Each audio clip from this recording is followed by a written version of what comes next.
roughness ama Maitai sing ngang softness to yaw da baduna tongan ba mani pangan gi su kitang blunt oi adubu pangan sing nam ai na ta ba di mang raba hana gi Maitai sing nam luon ba mang raba bot mayam ma seasonary gaina hai aduna Muslim sing si su a chawa contribution na ma hai tare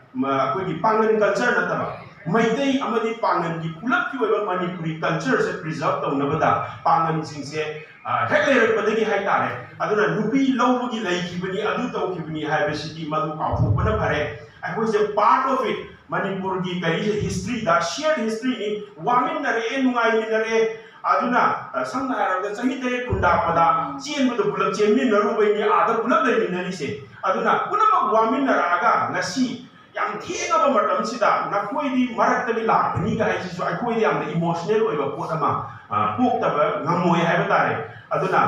Manipuri lon ba da ngai thok de Muslim si yung halaga su dum loli aduna anywhere ko dum loli adaga mioi kaya ama su ni angang lon su i ba yawi aduna ai koi na ngasi Manipuri language su tin ngai ko isi kari pino haraga ai na ngarang sa ta thi ri vulnerable